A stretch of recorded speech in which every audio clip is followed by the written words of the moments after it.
नमस्कार दोस्तों। हमारी आज की कहानी है अली बाबा और 40 चोर की कहानी। सालों पहले फारस देश में अली बाबा और कासिम नाम के दो भाई रहते थे। पिता की मृत्यु के बाद से दोनों भाई मिलकर अपने पिता का व्यापार संभालते थे।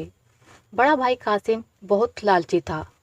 उसने धोखे से पूरा व्यापार हथियाकर अली बाबा को घर से निकाल दिया। इसके बाद अली बाबा किसी बस्ती में जाकर अपनी पत्नी के साथ झोपड़ी में गरीबी की जिंदगी व्यतीत करने लगा। वह रोजाना जंगल जाकर लकड़ियां काट कर लाता और बाजार में उन्हें बेचकर जैसे तैसे घर का गुजारा चलाता था। एक दिन अली बाबा ने जंगल में लकड़ी काटते समय 40 घुड़सवारों को वहां आते हुए देखा। सभी घुड़सवार के पास धन की पोटली और खंजर थे। यह देखकर वह समझ गया कि ये सभी चोर हैं। अली बाबा एक पेड़ के पीछे छिपकर उन्हें देखने लगा। तभी सभी घुड़सवार एक पहाड़ के पास जाकर खड़े हो गए। तभी चोरों के सरदार ने पहाड़ी के सामने खड़े होकर बोला, खुल जा सिम सिम। इसके बाद पहाड़ में से एक गुफा का दरवाजा खुला। सारे घुड़सवार उस गुफा के अंदर चले गए। अंदर जाकर उन्होंने बोला, बंद हो जा सिम सिम, और गुफा का द्वार बंद हो गया। यह देख अली बाबा दंग रह गया। कुछ देर बाद वो दरवाजा फिर से खुला और उसमें से वो सभी घुड़सवार निकले और वहां से रवाना हो गए। अली बाबा यह जानने को बेताब हो गया कि आखिर इस गुफा में क्या है और वो सब यहाँ क्या कर रहे थे। इसके बाद उसने गुफा में जाने का फैसला किया। वह उस पहाड़ के सामने गया और चोरों के सरदार के शब्द बोलने लगा, खुल जा सिम सिम, खुल जा सिम सिम। गुफा का दरवाजा खुल गया। अली बाबा गुफा के अंदर गया और उसने देखा कि वहाँ सोने की गिन्नियाँ, अशरफियाँ, गहने आदि रखे थे। चारों तरफ खजाना ही खजाना था। यह सब देखकर उसकी खुशी का ठिकाना नहीं था। उसे मालूम हो गया था कि वो चोर सारा चोरी का सामान यहाँ आकर छुपाते हैं। अली बाबा ने वहाँ से एक पोटली में सोने की अशरफियाँ भरी और घर चला आया। घर जाकर अली बाबा ने इस पूरे किस्से के बारे में अपनी पत्नी को बताया। एक साथ इतनी सारी अशरफियाँ देखकर उसकी पत्नी हैरान रह गई और अशरफियों को गिनने बैठ गई। तभी अली बाबा ने बोला कि ये इतनी अशरफियाँ कि इन्हें गिनते गिनते रात हो जाएगी। मैं गड्ढा खोदकर इन्हें छुपा देता हूँ, जिससे किसी को भी हम पर शक ना हो। अली बाबा की पत्नी बोली, मैं इनकी गिनती नहीं कर सकती हूँ, लेकिन अंदाजे के लिए इन्हें तोल तो सकती हूँ। अली बाबा की पत्नी भागती हुई कासिम के घर गई और उसकी पत्नी से गेहूं को तोलने के लिए तराजू मांगने लगी। यह देखकर कासिम की पत्नी को उस पर शक हुआ। उसने सोचा कि इन गरीब लोगों के पास अचानक इतना अनाज कैसे आया। वो अंदर गई और तराजू के नीचे गोंद लगाकर लाई और उसे दे दिया। रात को अली बाबा की बीवी ने सारी अशरफियों को तोला और तड़के सुबह उनका तराजू लौटा आई। कासिम की पत्नी ने तराजू को उल्टा करके देखा तो उस पर सोने की एक अशरफी चिपकी हुई थी। उसने यह बात अपने पति को बताई। कासिम और उसकी पत्नी यह जानकर जल भुन गए। दोनों को रात भर नींद नहीं आई। सुबह होते ही कासिम अली बाबा के घर गया और उससे धन का स्रोत पूछने लगा। यह सुनकर अली बाबा ने कहा, आपको कोई गलत फहमी हुई है, मैं तो एक मामूली लकड़हारा हूँ। कासिम ने बोला कि तुम्हारी बीवी कल हमारे घर से अशरफियों को तोलने के लिए तराजू लेकर आई थी। ये देखो, ये अशरफी तराजू पर चिपकी मिली है। सच सच बताओ, नहीं तो मैं सबको बता दूंगा कि तुमने चोरी की है। यह सुनकर अली बाबा ने सच सच सारी कहानी बता दी। कासिम के मन में लालच आ गया। उसने खजाना हथियाने का प्लान बनाया और अगले दिन गुफा के पास पहुंच गया।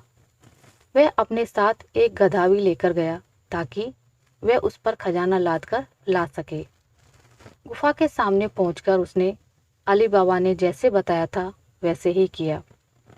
उसके खुल जा सिम सिम बोलते ही गुफा का दरवाजा खुल गया अंदर पहुंचकर चारों तरफ खजाना देखकर वह भौंचक्का रह गया। उसने बोरियों में सोने के सिक्के भरे और बाहर निकलते समय क्या बोलना है वह भूल गया। गुफा से बाहर निकलने के लिए कासिम ने तमाम प्रयास किए, लेकिन कोई रास्ता ना निकला। वह गुफा के अंदर कैद हो गया। कुछ देर बाद जब चोरों का गिरोह वहां पहुंचा तो उन्होंने देखा कि बाहर एक गधा बंधा है। वे समझ गए कि यहाँ कोई आया है। चोर अंदर जाते हैं और कासिम को ढूंढकर मार देते हैं। इधर जब कासिम घर नहीं पहुंचता तो उसकी पत्नी परेशान हो जाती है और अली बाबा के घर जाकर बड़े भाई को ढूंढकर लाने के लिए बोलती है। अली बाबा ढूंढता हुआ गुफा के पास पहुंचा तो वहां उसके भाई के गधे को घास चरते हुए देखा। वह समझ गया कि कासिम अंदर गया था और चोरों ने उसे पकड़ लिया है। अली बाबा जब गुफा के अंदर गया तो उसे कासिम की लाश मिली।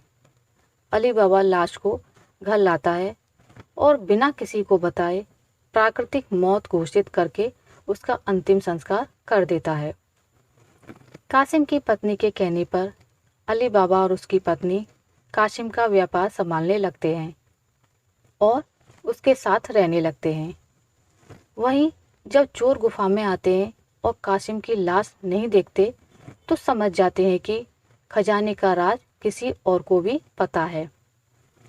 वह गांव में जाकर पता लगाते हैं कि कुछ दिनों में किसके घर में मौत हुई है। चोरों को अली बाबा का घर मिल जाता है। चोरों ने उसके घर के बाहर क्रॉस का निशान लगा दिया, जिससे रात के समय उन्हें उसका घर समझने में आसानी हो। वहीं अली बाबा ने जब अपने घर के बाहर क्रॉस का निशान देखा तो वह समझ गया कि चोरों ने घर का पता लगा लिया है। उसने वैसा ही निशान सबके घर के बाहर लगा दिया।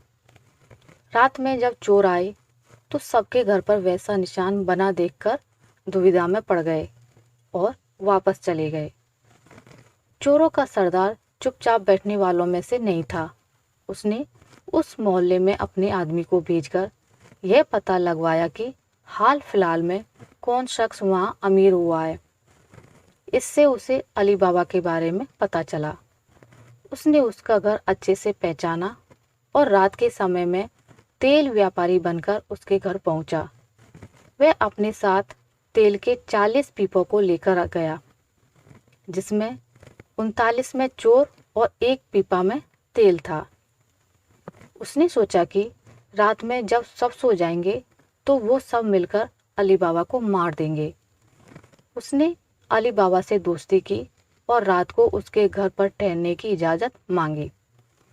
अली बाबा ने उसको खाना खिलाया और रात को रुकने की इजाज़त दे दी। अली बाबा की पत्नी को तेल के व्यापारी पर शक हुआ। उसने सारे पीपों को खटखटाकर देखा और वह समझ गई कि एक पीपा में तेल है और बाकी में आदमी है। उसने तभी एक तरकीब निकाली। उसने तेल वाले पीपे से तेल निकाला और गर्म कर बाकी पीपों में डाल दिया। सारे चोरों की मौत हो गई। रात में जब सरदार ने चोरों को निकलने का इशारा किया तो एक भी चोर बाहर नहीं निकला। उसने पीपों को खोलकर देखा तो सभी चोर मर चुके थे। यह देखकर वह इतना डर गया कि अपनी जान को बचाने के लिए वह तुरंत वहां से भाग गया। सुबह अली बाबा की पत्नी ने यह सारी बात अली बाबा को बताई, जिसे जानकर वह बहुत खुश हुआ। अब उन 40 चोरों के सारे खजाने का अकेला मालिक अली बाबा था। वह देश का सबसे अमीर शख्स बन गया था और खुशी खुशी अपनी बीवी बच्चों के साथ रहने लगा। लालच मनुष्य का दुश्मन है। लालच करने से सब काम खराब हो जाते हैं, इसलिए कभी भी लालच नहीं करना चाहिए। आशा करती हूँ आपको मेरी आज की कहानी अच्छी लगी होगी। अगर आपको मेरी ये कहानी अच्छी लगी है तो इसे लाइक करें, ज़्यादा से ज़्यादा शेयर करें और अगर आप मेरे चैनल पर नए हैं तो इसे सब्सक्राइब करना ना भूलें। मिलते हैं एक नई कहानी के साथ, तब तक के लिए नमस्कार।